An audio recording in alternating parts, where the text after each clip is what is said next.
आपल्या बहुसंख्य भारतीय लोकांची मानसिकता अशीच झालेली पाहायला मिळते की चलता है ना चलने दो, जसं चाललंय तसं चालू द्या।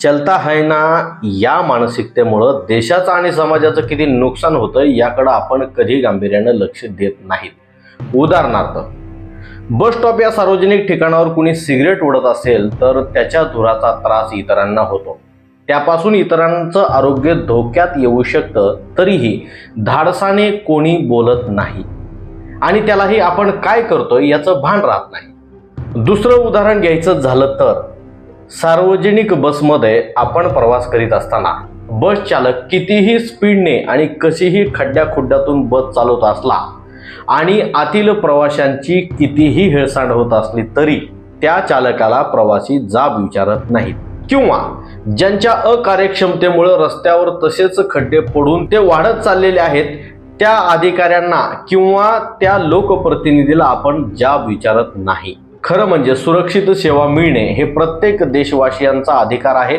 आणि या व्यवस्थेत जेवढे कुणी कार्य करीत आहेत त्यांचा अंतिम उद्देश हा ग्राहकांची आणि नागरिकांची सेवा करणे हा असतो। विशेषतः सरकारी व्यवस्थेत कार्य करणारी बहुसंख्य मंडळी लोकांना सेवा पुरवण्याऐवजी असुविधा देत आहेत। अशी अनेक उदाहरणे घटना वेगवेगळ्या क्षेत्रात आपण पदोपदी पाहतोय, पण या विरुद्ध आपण बोलत नाहीत, व्यक्त होत नाहीत। जो आपला अधिकार आहे, आपण नागरिक म्हणून आपलाही तो नाकर्तेपणा आहे, याला आपण स्वतःला जबाबदार धरलं पाहिजे। हे सगळं आपण आज का बोलतोय? एक बातमी वाचनात आली, विषय आहे पाश्चिमात्य देशातील कॅनडामध्ये सोशल मीडियावरती तेथील कोर्टात एक केस केलेली आहे। म्हणजे फेसबुक, यूट्यूब, इन्स्टा यासारख्या सोशल ॲप्सवर गुन्हा दाखल करून त्यांना तेथील कोर्टात खेचून जाब विचारला आहे। जनहित याचिका करणाऱ्या त्या याचिकाकर्त्या वकिलाच्या मते फेसबुक असेल, यूट्यूब असेल, इन्स्टा असेल इत्यादी सोशल ॲपच्या वापरामुळे जनजीवन विस्कळीत झालेलं आहे। सामान्य माणसाच्या जीवनावर, मानसिकतेवर आणि बुद्धी आणि आरोग्यावर त्याचा घातक परिणाम झालेला आहे। त्यामुळे अशा सोशल मीडिया ॲप्सवर बंदी घातली जावी किंवा यावर योग्य ते नियमावली आणून शासन पातळीवर कंट्रोल केलं पाहिजे। समाजाला त्याचं व्यसन लागलेलं आहे आणि या व्यसनातून लोक बाहेर पडली पाहिजेत। नेमका हा मुद्दा काय आहे, त्याच्या तांत्रिक बाजू काय आहेत, त्याच संदर्भात सविस्तर बातमीत आलेल्या गोष्टीबद्दल समजून घेऊयात। नमस्कार, तुम्ही पाहताय भन्नाट महाराष्ट्र।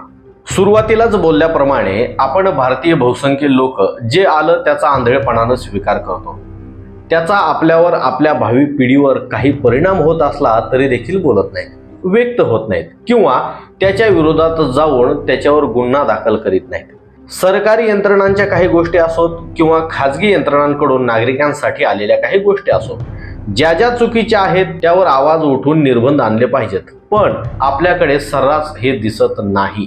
कॅनडामधील एका व्यक्तीने सोशल मीडिया प्लॅटफॉर्म्स अर्थात टिकटॉक, यूट्यूब, रेडिट, इंस्टाग्राम आणि फेसबुक विरुद्ध खटला दाखल केला आहे आणि तोही यासाठी की यामुळे लोकांना त्याचं व्यसन लागलं असून त्याचा मानसिक आरोग्यावर खूप नकारात्मक परिणाम होत आहे।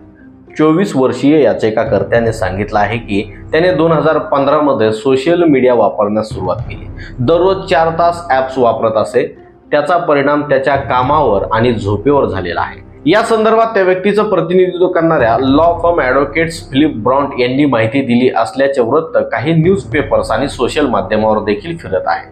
बातमीत दाखवल्यानुसार 52% मुलं हे अशा सोशल मीडिया ॲपचे ॲडिक्ट झालेले आहेत। 7 ते 11 वयोगटातील 52% कॅनडातील मुलं सोशल मीडिया वापरतात आणि सोशल मीडिया चालकांनी वापरकर्त्यांचे आरोग्य आणि सुरक्षिततेला प्राधान्य दिलं गेलं पाहिजे अशी अपेक्षा देखील त्यांनी व्यक्त केलेली आहे।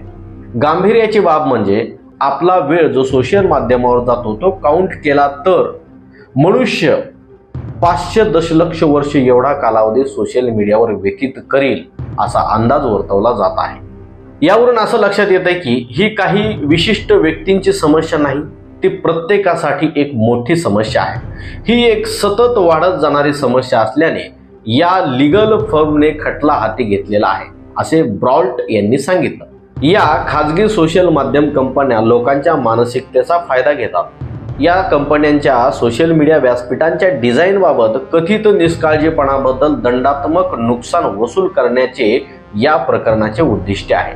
वापरकर्त्यांच्या मानसिक कमकुवतपणाचा फायदा घेण्यासाठीच सोशल मीडियावरील कंटेंट विशिष्ट प्रकारे तयार केला जातो। त्यामुळे वापरकर्त्याच्या जीवनावर दीर्घकाळ व्यस्तता निर्माण होते। आम्ही आता प्रसार माध्यमांच्या सहकार्याने हा संदेश लोकांपर्यंत पोहोचवण्याचा प्रयत्न करत आहोत।